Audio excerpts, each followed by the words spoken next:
there's only two options. You're either going to end up dead or you're seriously hurt. With the industry we're in, honestly, it's not for the faint-hearted. It's so technical. We're pretty much second generation of tree arborists or tree surgeons. When I see videos of people cutting down trees, is it as simple as that? A lot of people, they think that we're tree killers, but we love trees. How do you put a team together that you can trust? I think it comes down to leadership. I never tell my crew to do something that I can't do. Yes. You have to take the time out to teach, learn, and it's good to get phone calls, but when you don't get the phone call, you can't just sit there. You got to go out there and look for work. Now that me and Joe and Tal, my brother, have built a team to stay on site, it frees us up to do other things like push our sales. I'm confident enough to know that if I co-network with people, then I'm going to be honest with them. I'm going to be hardworking with them. That we're going to get the job done proper. And today we've got a really interesting episode. I've actually got a very experienced, very skillful surgeon with me that's joined me today, and we're going to unpack what are the key checklist issues to start and develop a business. And it's a fascinating environment. My guest is Francis, and his business, along with his two brothers, is Four Seasons Tree Care. G'day, Francis. Thanks for joining us. Thanks for having me, James. Hey, so surgeon, but not a medical surgeon. Hey, a tree surgeon, is that right? Yep, that's it. Yeah. Hey, when did you get in this game? A tree surgeon. At a young age, were you destined to be a tree surgeon, or how did this happen? It was pretty much passed down from our father. We were in the tree industry in New Zealand. And then we made the move to Australia. Then he passed it on to Joe, which is the business owner.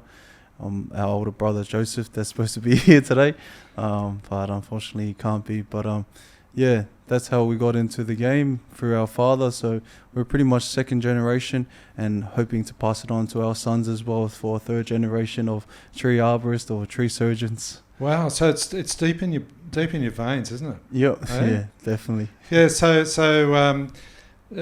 I can't pronounce your surname, but how about you pronounce your surname and tell us a bit about your heritage, man. Lalo Tui, or Pesa Tui. I'm Samoan, 9 of us, and as I was saying to James earlier, I was the last one out of the 9 to was born in Samoa. Then we moved to New Zealand, and then made our way to Australia just for a better opportunity for our families.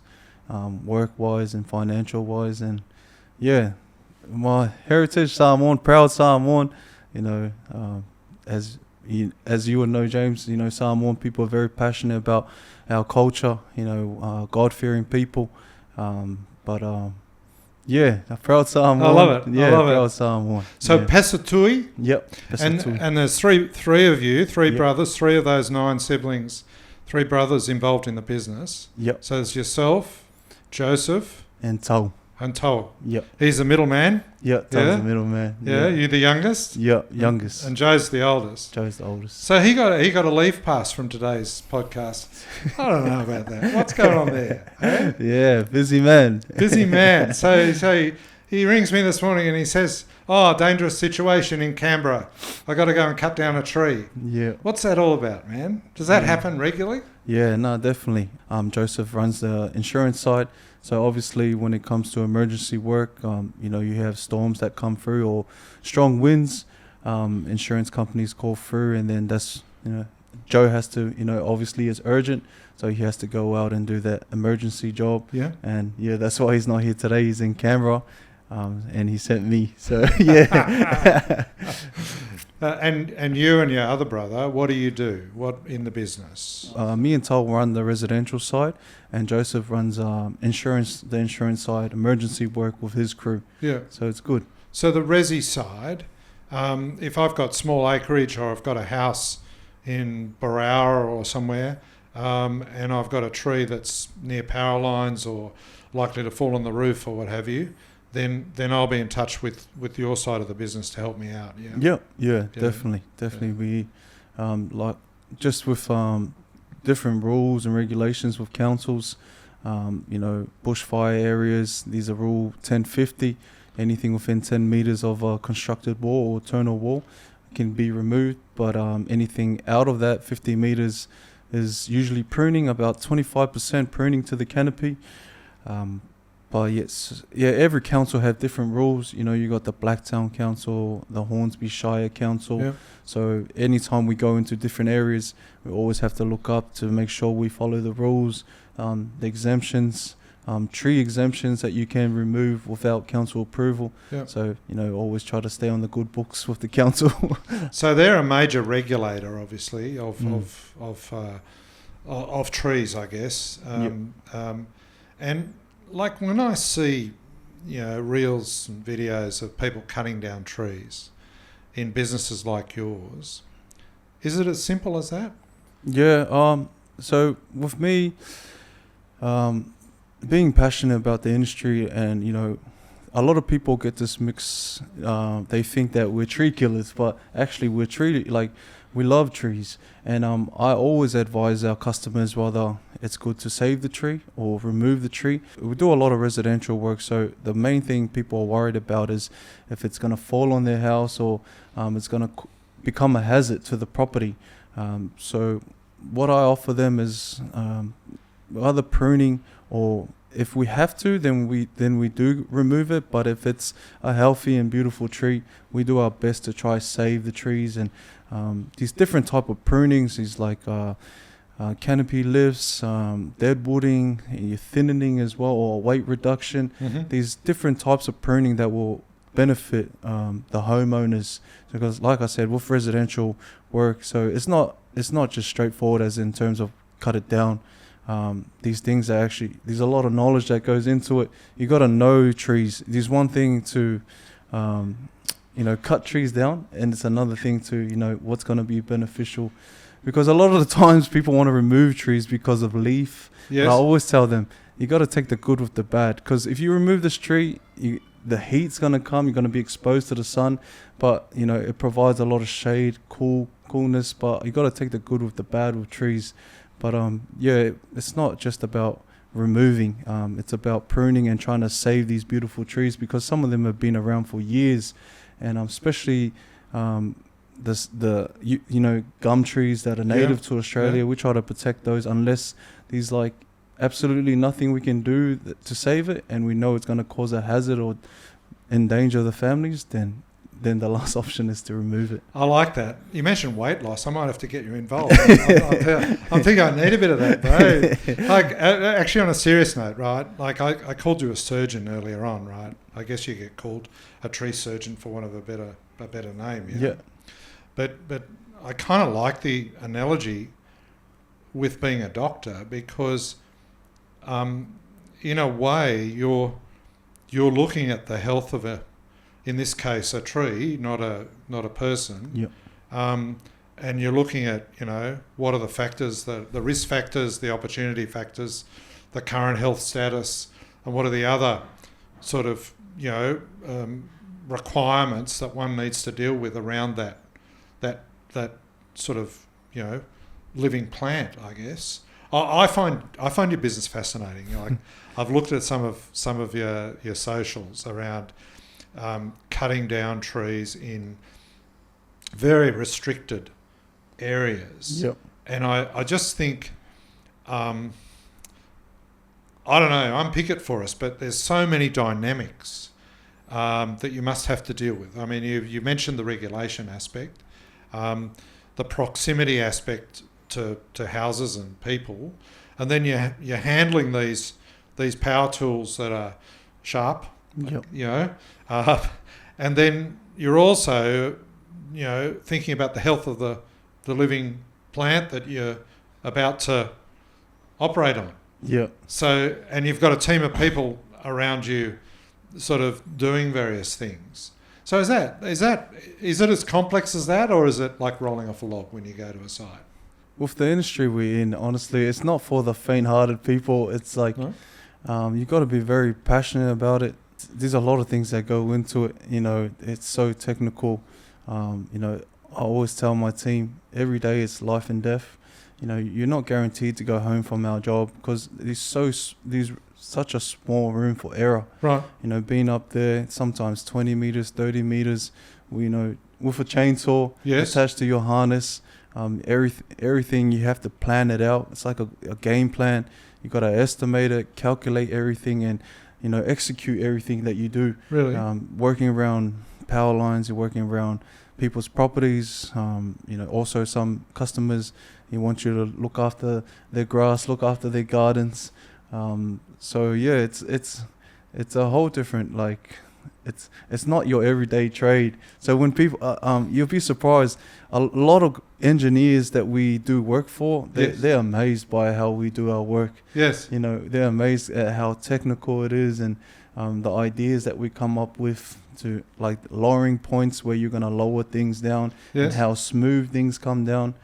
But yeah, always with my team, it's always, you know, anyone can cut a tree down, but it's the way you do it, the finesse in your work, the way your craft looks. And like a cliche saying, the skills pay the bills, and you definitely need a lot of skills. But without experience, you know, you won't be able to gain those skills. But yeah, I hope that answers your question. Well, it does to a degree. I mean, it fascinates me. So where have you and when did you develop those skills? So I developed it from just watching my brother Joe. Yeah. You know, he was a climber. He was our first climber. And then yeah, just watching my brother and watching other climbers as well. Mm. You got to start from the ground, a groundsman, and then make your way up. Okay. You can't just jump straight into trees. You got to buy your time, you know, chip away at it and gain a new skill every day. So you pretty much start from the ground. I was pretty much started dragging branches for Joe when I was 11. Yeah. He used to make me work the whole week and pay me $50. Is that right? Yeah. And he didn't even turn up today. Yeah. So Oh. yeah, but yeah, those were good times. Was Humble. he a hard coach? My brother? Oh yeah, but yeah, he was alright. Was he alright? He always looks out for me. He's you know, both my older brothers. Yeah. You know, I'm blessed to have two older brothers to guide me in life. Yeah. Yeah. You know, you get those brothers where, you know, the little brother mucks up and, you know, they tell them off. But my brothers were really good. They knew that I would learn from my mistakes. Yes. And they got me out of a lot of trouble. So, you know, when I call them up whenever I'm in need. And yeah, I'm, you know, blessed to have two older brothers to lead me in the right direction. So if you're ever up on the top of the tree now, looking down, planning out, as you said, what you're going to do, how you're going to, you know, develop that finesse to drop a particular branch, if you like. Yep. Do you ever get to a point where you say, "Gee, I don't know what to do here. I need to phone a friend," like, or are you that experienced that it becomes obvious once you've had Yep. the level of training that you've had? No, definitely. You know, once you get the reps in, you know what kind of lowering systems you need to do, and what's going to be the best, like the most efficient way to get the tree done. And if I know there's another option, we do crane work as well. Yes, So yes. we can get cranes in if it's like you said, we get stuck.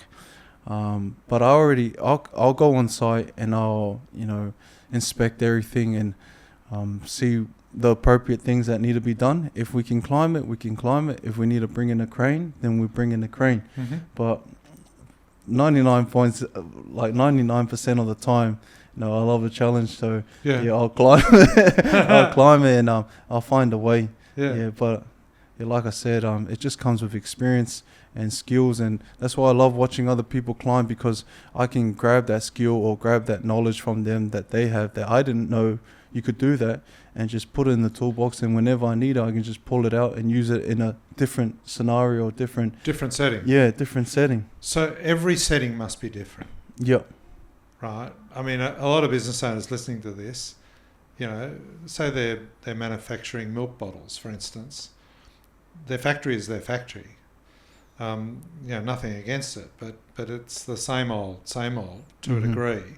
I mean, there are other things that change within their business in terms of the market and customer trends and what have you. But every time you go out to a tree, it's a different setting. Yeah, Isn't different. It's different. Yeah, there's different buildings, there's different heights, there's different risks. Different challenge every day. Yeah. You know, a different challenge. It's like a puzzle. Different puzzle, and you're just trying to solve it. But with the amount of skills and experience and learning, it just becomes more natural, more free flowing, and you can just go from one job site to another job site. So you spoke about teams, right? How many people on a team would you normally have for a resi job? I have 5 on site. Really? Yep. 5 on site. And what are those dudes doing? Yeah. So I have one team leader, Big Mike, and then I have 2 climbers. One of our climbers is doing the course right now out in Ryde. Right. What course is that? It's an arboriculture, the same one that I did, which is a Cert 3 Arborist. Yes. So I have a team leader, 2 groundsmen. The team leader has been with me the longest. Mm-hmm. 2 climbers, and then the others are groundsmen. So they just help out with operating machines and maintenance with chainsaws and tools and dragging branches, feeding it into the machines. So yeah, that's 5 on site. So a team leader, 2 climbers, and the other 2 are pretty much groundsmen. Yeah. Right. So you were saying that it's a high stakes job, right? How do you put a team together that you can trust to be a team that'll deliver on site? Is that hard? Like, how do you identify the individuals that are right for being in your team, for instance? Just finding the right guys. I think it comes down to leadership. You know, Does it? It comes down to leadership. I never tell my crew to do something that I can't do, and I always lead from the front in terms of climbing, coming down, and doing the stuff that the groundsmen. You know, a lot of climbers, if you know my industry, a lot of subcontract climbers, when they come down from the tree, they just go eat their lunch and leave the guys on the ground to mulch and you know. But no, I've been blessed enough just recently in the last couple of months that I've been able to. The thing with me is, like, I don't like asking people to do stuff, and there's a certain way I like doing things. Mm-hmm. So that's why I don't like telling people to. So what I actually shared, I shared like a little yarn about it, about being able to sit back and teach others how to do different roles, because it will just wear you out. If you try to wear every hat, it will just wear you out. And if you want a longevity within this industry, yes, you have to take the time out to teach, learn, and trust. And like I said before, I'm one of those guys that if you don't do it this way, you know, I'm cranky. Like I always try perfect everything, you know. Yes. I always try to perfect everything. And yeah, so the team that I built was just, all the boys know how I work and they know how I operate, and so they just stick to the system. I tell the boys, stick to the system. It's been working for how many years? Yes. So why change anything? If we are going to change something, it's to better the business.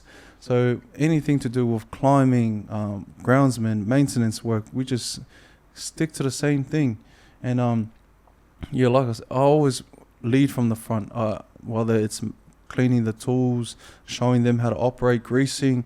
They're all things that you should be able to do if you're asking others to do. If you're a leader, if you're a business owner, I'm a big believer that the if you're going to be the business owner or in your team, yes, you're supposed to be the hardest worker.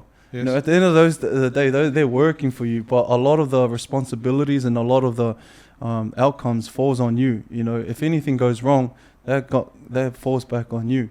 So I always believe, I'm a big believer, is that you work hard, you show your team, you lead from the front, and they'll respect you. You know, they'll show that respect back, because I feel like I show a lot of, you know, love. Because with our team, it's not like work, it's like brotherhood. Is it? It's like a brotherhood. It's like when you come to work, you know, it's like you're working with your mates. Really? You know? But really? The boys know when it's time to work hard and when it's time to have a laugh. But that's tricky, right? How do you create that line of respect versus fun versus serious? Because as you said, there's such, you know, it's a fine line, the safety piece around your industry. I find that clever, right? I think as business owners, many of us struggle around how they manage a team to ensure delivery enjoyment, but also trust and respect and delegation, which is something that you kind of hinted at that you've been learning. In other words, I need to lead at the outset and show I can do it, but I need to be able to give people trust and ensure that they can actually deliver it as well. Yeah. Mm-hmm. Tricky mix, Yeah. isn't it? No, definitely. Do you yeah. find it tricky, or is it something, that you've grown up in a culture and a team and a business over the years that it's just somewhat natural to you? Yeah. I'm just blessed with a good team, with our faith and everything. Like I literally prayed for things like this, for God to bless me with good workers, good brothers, to work alongside with, to break bread with. So it makes it easier because we're all Samoan. Yes. Yeah. Yes. So the culture is there. So the respect, ours is it's a lot on. So respect. there's a value set, right? Yeah, definitely. Yeah? Yeah, definitely. And it helps that our team leader is the oldest in our team. So Big Mike, so he puts everyone in line. And the other thing that helps out is toolbox talks. I talk to the boys, and I have a list on, and I write down notes what we can be better on, what we're going away from. Just little reminders, reinforcing things. Yes. I always tell the boys, because we're doing residential work, be respectful of neighbours, keep the noise down, and also just looking after people's properties. There's a time to have a. It doesn't always have to be serious. Yeah. You want to work around, hardworking people, and that's why I always say hard work always pays off. Yeah. And if you join our team, if you come on our site, it's always laughter. But a lot of the feedback we get from our customers on the review, and they're like, they've never seen such a joyful, happy team. Really? That are carrying like 50 logs on their shoulders, dragging branches in the hot, and they're always smiling, always laughing. But we get the job done. Yeah. It's always quality. Yeah. Is that from a business perspective, is that what you want to hear from a customer? Is that the experience you want to give them? Yeah. Like, that the guys were hardworking, they were diligent, and they delivered quality, but they did it in a way that we knew they were enjoying themselves every minute that they were there, basically. Yeah, definitely. And I feel like that's what separates us from a lot of tree crews, is that, we're very mindful people. We use our manners, very respectful, the way we speak, the way we look after people's stuff, and even like little things like leaving behind like energy drinks and stuff like that, or even smoking on site. Like I tell the boys, you got to respect the owners, ask them, is it all right? If it's not, then don't do it at all. Yeah, because tradies, like a lot of the tradies, we all got a bad rep in terms of language and foul and banter and the way we speak. So yeah, I think that's the thing that separates us from why people enjoy our service. Not just that we get the job done, high quality work, the cleanup second to none. It's just that we're very joyful and very respectful to our clients. I love that, because the more I hear you talk about your business, like it's a profession. Yeah. It's a major profession, right? And I guess, I've employed tree surgeon businesses to assist on a couple of properties of mine over the years, and I haven't employed you guys, but I sure as hell will next time we have a requirement. But I've seen that in action, and there's something very intriguing. I don't want to put down tradies, because many of our clients are tradies, right? Yep. But sort of laying an electrical cable or fixing a plumbing pipe is quite task orientated. But the tree surgeon environment, there's so many other dynamics there, and so I find it fascinating. Now, I've seen a couple of your reels, and there's 3 words that describe how you go about things. If I'm not wrong, I wonder, can I remember them?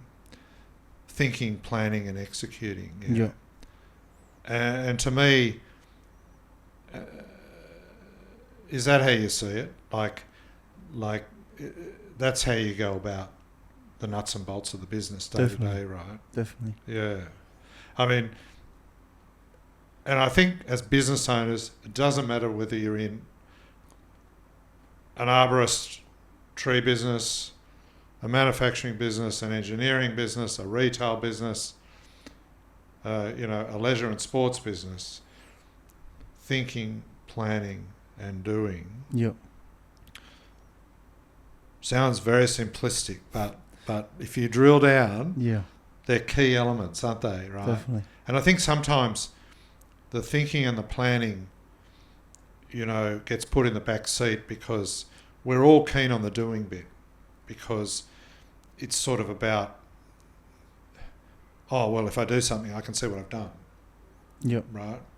But the thinking and the planning allows the outcome to be the best you can possibly achieve. Yep. I guess. Is that how you see it? Definitely. Yeah. Definitely. Yeah. It sounds pretty simple, but there's a lot that goes into it. There is a lot. Yeah. Definitely. Yeah. The other thing I'd say is we value businesses, right? And so we look at the best and the worst of businesses, in large and small. And the really successful businesses, from my experience, are the ones where the owners are constantly honing their craft. And whilst perfectionism doesn't necessarily always win, an eye for detail, an eye for honing every aspect of your craft, usually wins, right? Because you're ahead of the others, because you're looking at the big things that'll have an impact, but also the small things. Yeah. And listening to you talk about the way you go about things, I can see that, you get down and dirty into the whole aspect of it. Yeah. Yeah. What's the most rewarding part of it for you as a part leader in the business? Probably the most rewarding part is just the fruits of your labor. Yes. Just knowing that honest, hardworking, and when everything's complete, the customers are satisfied and they respect and appreciate the hard work that went into it. But I think the final outcome, that's the most, like, especially when it's a tricky job. And the thing with me, I always kind of rate how I went with, say I climb a tree or prune the tree or remove. I always try to rate myself out of 10. How well? Yeah, try to see how well I went, what I could have done better. Yeah. So I go up with my GoPro sometimes and I record some of the content and I watch over that stuff and I'm like, I should have done this, or that was a bit risky, I should have changed the setup. But that's probably the most rewarding stuff, is all the hard work, all the years that's been put into it, and just see everything blossom and the fruits of it, being honest and hardworking, and then receiving, the way that the business has grown, from, owning, two teams now, running two teams, trucks and shippers, EWPs like spider lifts, loaders and stuff like that. Because in my community, a lot of people don't have that leap of faith to step in that side of business, because there's too much to lose. There's too much to lose, and just to see everything flourish is just, that's probably the most satisfying thing. So why do you think you've been able to, with your brothers, make that leap into a business that's got a range of different services, two teams, insurance and resi, but also a range of equipment, right? Yep. I mean, why have you been, apart from together with your brothers making the decision to make that leap, what have been the important things in place that have created the foundation, do you think, in order to get you to that next level? To where we are today? Yeah. A lot of it comes down to our parents, my parents, very hardworking, God-fearing parents. So that's the foundation there. And I always tell our crew, the foundation of this business between me and my brothers is always God first. So like I said before, faith is very important for us. Yes. And also my parents, very hardworking. Joe, my brother is the reason why we're here today. Yeah. My dad planted that seed and then, passed it on to Joe. Yes. Joe's always been business minded. Joe's always been, likes to take that leap of faith. He likes the challenge. He's the one that made the big decisions in terms of, buying machineries Yes. and trucks. For us as Islanders, your parents can only teach you so much, and then you're grateful for what they've taught you. Yes. And then you got to make the most of what they taught you to elevate that.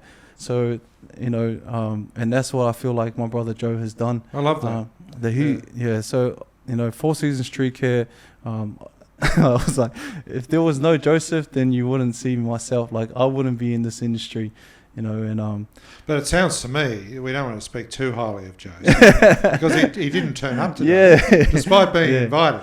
No, sorry, Joe. But it sounds to me like he handles a number of the business decisions, the strategic decisions, and some of those investment decisions on plant and equipment and the like, and some of the directional planning on the business. Yeah.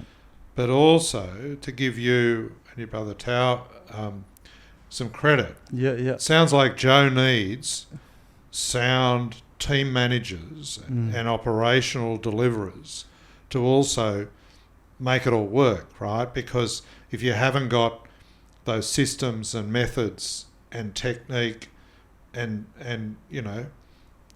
skill at the on the ground level, then you've only got half a business, right? Yep. I mean, he manages the insurance team. Yep. But without you guys, I think he's only got a half business, eh? Yeah. Is that fair? Yeah, no, definitely. Me being the younger brother, Joe's always been the brains, and my brother Toll's always been the hard worker, very intense with his hard working. So me being the younger brother, I try to pick at their brains, get Joe's knowledge and, his risk taking, and then my brother Toll's hard working, and then put them together, and then, here we are. So put them all together, the three of them. Yeah. Do sparks fly? You mean like... Well, like positive and negative, right? Yeah. No. Like as a family, right? Yeah. Do you have disagreements from time to time? I mean, do you have rough discussions between the three of you about certain things and how they should flow? How does that work? Yeah. Or are you pretty much operating in your own lanes and therefore you kind of respect each other's roles? Yeah. No, I think it would be crazy to say that, no siblings don't crash. Like clash. They always, that's how siblings are. But there have been challenges on the way. But we always look everything aside. And at the end of the day, we're family before business. So we make those. Sometimes you got to have those tough discussions. Yes. Have those arguments. Yes. To disagree, to agree. But me and my brother. Toll, we always respect Joe and everything he's done for us, because the way that we'll be able to provide for our family now is like financially, and the way we are stably, none of it will be possible without the sacrifices that Joe has paid for us. Yeah. So we owe a lot to my brother Joseph, because like I said, we have disagreements, but at the end of the day, we look past it, because I know that's my brother. Yeah. I think that's important, right? Yeah. And I don't know, you have a perspective on this, but I feel like, sometimes having some values and faith allows one to have those battles, because they're meant to happen. Yep. They're important. But to also, as you say, look past it. In other words, it gives you a longer term perspective on what you're really building here. Despite the battle, there's a longer term issue, a longer term benefit, a longer term, focus. And I think in business, sometimes we get caught up in the short term and the day to day, and we're looking at our toes and our feet but not looking out and saying, but hold on, this might be a battle today, but where are we going longer term? Mm-hmm. You know, how does this fit with our overall value set and a mission and what we're focused on? So, that's the joys of a family business, right? But that's why family businesses can be so efficient, because they do muck in, they do put a few sparks together, but they usually sort it out one way or the other. Yeah, definitely. Yeah. Where to, Francis? Like, if you think about the business moving forward, you've indicated you've created a strong foundation. You've got two strong teams in two different markets, resi and the insurance work. I know for a fact that you cover the Sydney Basin, but also Blue Mountains. Yep. And a few other areas, I think. Definitely. All over. You know, it's almost been 1 year since we were in Brisbane, in Queensland, when all those storms came through during Christmas and New Year's. So we were up there Joe went up there first with his team, and then me and Tal joined after. So pretty much wherever, if these storms there, you're going to see us there. Storm damage work. But all around Sydney, all Newcastle as well. We covered Newcastle for a while. Wherever the work is. Yeah. So you've created a good base. I presume. How do you get your customers? Do you market online? Are they referrals from past customers? Like, how does that work? How does that work come to you? A lot of referrals, word of mouth. And just marketing as well. And we run a sales team now. So really? So I'm in the sales team. So now that me and Joe and Tal, my brother, have built a team to stay on site, it frees us up to do other things like push our sales or things that the business needs to improve in. It gives us more time than to always be on the tools. Lets us focus on other things. But we have a sales team. These three, and me, Tal, and one of the other younger lads, we do, door knocking. So if we do a job, like say, for instance, today we're in Barara Heights. Yes. We're doing a job on that street. So I just go around the street and say, look, we're doing some work for your neighbours while we're in the area. Are you interested in getting a free quote to do a bit of tree work while we're here? Wow. Yeah, so for me, sometimes it's good to get phone calls, but when you don't get the phone call, you can't just sit there. You got to go out there and look for work. So I love that though, because doing that in the street that you've just been working in, they'll immediately have a perspective on how they experienced you. They'll know you're there. They'll either know that they'll know the customer that you dealt with because they might be a neighbour or four doors up or whatever. They can go have a peep across the back fence. So they've got a sense of who you are, what you are. It's not a totally cold call in that sense, is it? Definitely. And there's a lot of times we've done jobs for customers multiple times, like 3, 4, 5 times. We come back every year, do a bit of pruning. A lot of some streets we cover the whole street, and then referrals from those. And another thing I always tell the customers when they're happy with our service, to share us to the community pages, just so you can get that trust. Like if someone within that community has shared and say, look, these guys are awesome. If you guys are looking for anyone to do some tree work, give them a call. So that's another way we find work. Because now with Facebook, everything's community based. You get some silly. It is. Isn't everything's community based. Like you get some referrals on their business, locals, but that's pretty much how we find our work. So I think it's interesting. I mean, to talk about the components of the business, inherited, took over the business from family, from parents, 2 strong teams, different markets, geographic spread, a mix of equipment and service vehicles to do a number of things.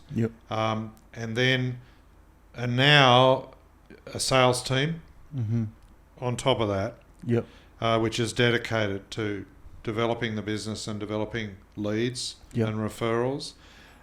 You're looking at the social media aspect, building a community of understanding in terms of the brand and what you're doing. you can see the components that you're building into a strong business, and a foundation for investing in a even bigger business, I guess. Yep. Are there opportunities that you haven't yet progressed in, but you might do should you grow the business further? We do definitely want to. That's one of my big goals this year. I've reached out to a lot of mates that I played footy with that are running their own building businesses, and I speak to them. I'm like, hey, like if you guys ever need any tree work on your clients, or reach out to them. So we really want to get stuck into like working along, like Joe's doing, more insurance work. Yes. More in terms of working for builders. Okay. Real estate. Being connected to real estate. So real estate rentals and the like. Yeah, real estate as well. Because I know in Penrith, I have a real estate guy, and anytime he's about to sell the property, he always recommends myself. Yes. Says, look, if you guys want to get some tree work when you guys purchase the property, I know a really good guy, and then I come out. But those are the opportunities that we want to go for, because I feel like we've done the hard yards. Now we've done the hard yards, and our work speaks for itself. If you see our reviews, we have over 100 5-star reviews on Google reviews. So we've done the hard yards. So now we're just trying to reap our rewards. I feel like we respect the industry, very passionate about the industry, and take a pride in our work. And we just, I'm confident enough to know that if I co-network with people, then I'm going to be honest with them. I'm going to be hardworking with them. And that's why I just want to co-network with different builders, real estates, insurance work, just to know that that we're going to get the job done, proper. Yeah, and I love that. I love hearing you talk about your business, right? Yeah. Because and Joe and Tal's business, because there's a sense of quiet confidence there. We've done the hard yards. We've built our foundation. This. I don't want to put words in your mouth, but this is how I take it. We know we're good at this, and we're specialists, and we've got teams actually of people to do the job, and we've got equipment to back it, and we've got systems in place to ensure that's delivered in a safe, effective manner. Now we just need to, take it up a notch in terms of our channels to market, our networks, so we can spread the level of activity with different customer bases, I guess, is the next step. That's definitely in terms of scaling the business beyond what it is today. Definitely. Yeah, that's definitely the direction that we want to head into. Yeah. Yeah. But the confidence comes from the hard work that was put in. I think it's important you make that point, right? Yeah.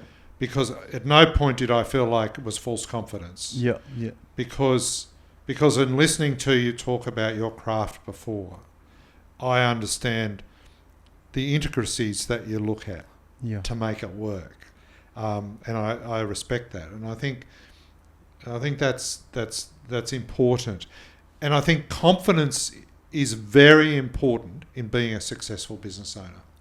I think there are many business owners that will go through their career in business and actually not be confident about their offering and what they are delivering. I know for a fact, and as a result, when you look at the value of business or how it's been set up or how it's performing, you sort of scratch your head and say, well, I don't know, why isn't it performing the way it should be? They're in a market, they've got opportunities, this is a competitor, they're performing really well, but this business is not doing what it needs to do. And often it's not written on a page or in the workshop as to why it's not performing. It's often to do with that C word, confidence. Yeah.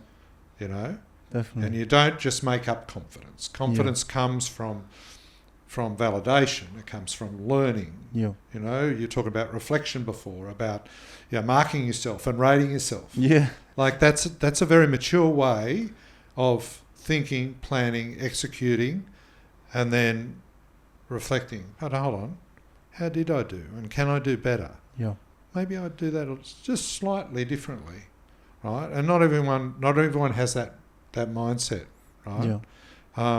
How did you develop that? You were all right at footy back in the day. Did you develop Did you develop that mindset then, or did you develop it from Joe, or where did it come from? It definitely come from my father, my parents, Hmm? and also my brothers, and playing sports as well. So I played a bit of rugby league, Yeah. and played a bit of reps. Yes. I was in the Penrith system, played Under 20s, did you? Harrimats, which is Yeah. under 16, SG Ball, which is under 18s. Yeah. Bit of like New South Wales Cup, just underneath first grade. So with wanting to pursue an NRL career, you obviously have to, you learn discipline, hard work, dedication. Yes. And that mindset that I gained from my parents and also from playing sports, rugby league, I took all of that and I applied it to the business. I love that. Yeah. I love that. So all of that, what I learned from life and from sports, Yeah. the same thing, the same energy that I had, I just put it all in the business. I wanted to learn I wanted to learn my craft, perfect my craft. No one's perfect, Yeah. but if you're aiming for perfection, Yes. at least if you don't, no one's perfect, but if you aim for perfection, there's always room for improvement. Yes. At least you'll fall short of perfect, which is better than half-assing everything and, not having a proper crack at it. So, that's probably how I learned it, through family, through my parents, my brothers, sports, faith, hard work. Yeah. The scriptures say, works without faith without works is dead. Yeah. So it goes hand in hand. Yeah. But that's pretty much how I love that. And continuous improvement, it sounds like a very simple concept, but not everyone has it in business. Yeah. And, because it works against human nature a little bit, right? Because it's like setting a goalpost and then saying, oh, hold on. Tomorrow the goalpost is going to be set differently. And the next day it's going to be set differently again. Because naturally we think, well, if we kick a goal today, wasn't that enough? When we kicked it over the bar, why does it have to change? It worked. Mm-hmm. But it's a really critical element in driving a sustainable business, and one that's developing value as you go along. Would your parents be proud of you today, and your brothers? Yeah, no, definitely. Yeah? Yeah, definitely. But they set the standards so high. So, if we had half of the work rate and work ethic they had, we would be greater than what we are today. But, thanks to our parents, forever in debt to our parents. We wish we could give them more. But they're definitely proud of us and how far we've come, and they're always praying for us to be safe, because, like I said, every day you're not guaranteed to go home in this industry. It's so dangerous, being under trees, on trees, and if you don't know what you're doing on the tools, there's only two options. You're either gonna end up dead, or you're seriously hurt. So those are the only two options in this industry if you don't know what you're doing. So that's why I say, it's not for the faint-hearted. It's not for the faint-hearted. So I'm just reflecting on that, because the safety issue is a significant issue, right? Mm-hmm. And particularly with your industry. I just look at it, and I know we had a guy in your position up a big old blue spruce tree in our yard, right? And it's over the power line and basically next to the house. Mm-hmm. And I don't know how tall it is, but it might be, I don't know, 25 metres or something. So it might be more. And he was right at the top, and I reflected on it, because the power line was right there, and he was, it looked very easy what he was doing, but he knew exactly what he was doing. He was taking off little branches here and there and tidying it up upstairs, basically. Is there an element of daredevil in it? Because of this, you're on the edge. Is it like that, or not really? Like why do you, given what you've just told me about safety? Yeah. Why do you do it? And I don't want that to be a negative, right? Yeah. But wow, is it the puzzle nature of it? Is it like, well, this is a challenge. It's got all these dynamics. Mm-hmm. I don't know. I'm going on a bit. Give me your thoughts on that. Well, as I was saying earlier, we're second generation, so we don't know anything else. So anything else, but it's definitely there is that daredevil, in it as well. If you meet a lot of arborists, they're not really like I don't know. They're just they love the thrill. You know, they love the Yes. thrill. They love the challenge, like we were saying earlier about Yeah. the puzzle solving. But it's the passion as well. They're very passionate about it. That's why people stay in this industry for so long, is because they're very passionate about the industry. Some people are just in it for the money, and some people are very passionate. But for me, it's two birds, one stone. Yeah. It's very good money, like financially, because high risk jobs Yes. pay well, Yes. and very passionate about it as well. So, I love that. Yeah. I mean, we assist clients buy businesses, right? Mhm. And there's a range of things, financial, non-financial, that we suggest that they look into to make sure the business suits their requirements, is right for them. But ultimately, you can do as much research as you like. In my view, unless you're passionate about being in that business, and you can feel it as being right for you, then don't go there. Definitely. Right?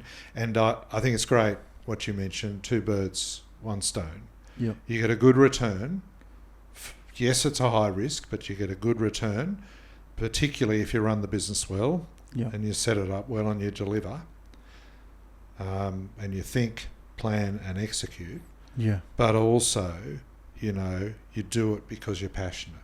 And I think, the passion factor and the barometer of passion as a business owner, no matter what business you're in, if you're not feeling passion, and it's getting like that ongoing, like we always have our days when things are tough, right? No, definitely. Yeah. But You're not happy all the time. no, Yeah. no, you should. That's what resilience is all Yeah, about. that's yeah?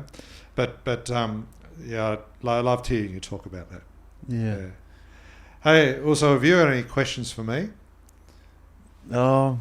Any questions? Give me a random question. Hey? About your business or anything else? Any questions? I put you on the spot, didn't I? Yeah. You're the one supposed to be asking the questions. Yeah. Probably because every time I see you, you're always happy. You're always joyful. Well, where does that come from? Where do you get that? Because like I've seen you, like I think I've been seeing you around for maybe the last 2 or so years. Yeah. And every time I see you at the gym or out and about, within the community as well, how are you always, smiling and so easy to approach? You're always, anytime someone looks, you're like, hello, how's it going? So where do you get that from? I mean, that's interesting, isn't it? I don't know where I get that from. Possibly my upbringing. Both my parents are very much glass half full people. Yeah. They're very different, but they're positive people, right? They're also problem solvers. So whilst they did it tough and they created, a business and a family, 5 kids, not 9, but five's enough for an Aussie family. Yeah. From nothing, from scratch. They suffered, hard times, but always looked at things from a opportunistic perspective and a positive perspective. Okay, this is tough, but what can we get out of it? What can we use to leverage and improve, right? So I guess that mindset has been instilled in me, and like we all can't, all of us can't control everything that goes on with our worlds, but we can control our outlook and our mindset, and sometimes that's harder than other times, but I guess what gives me joy is trying to give other people a bit of joy, because at the end of the day, how you feel and what you deliver is important. Yeah. Yeah. There's a saying, and people they don't remember what you do for them. They remember how you made them feel. Correct. Yeah. Yeah. And I think that's definitely, the direction that you're going in, like always bringing joy and making sure you can help someone else and make them feel better about themselves. Yeah, well, I think so. And there's been times in my life where I haven't demonstrated that consistently, but you know, it gives me joy to be positive, and show that positive energy. And two birds, one stone. Yeah. I also Yeah. like to know I made a difference, Yeah. right? And I like to know that, you know, even if it was a small difference, that it helped improve things. So that's what turns me on, if you like. You know? Yeah, nice. Yeah. But thanks for the question, No, you're Francis. right. You got another one, or is that it? No, you put me on the spot. Hey? Yeah. Hey, listen, I've really enjoyed this discussion.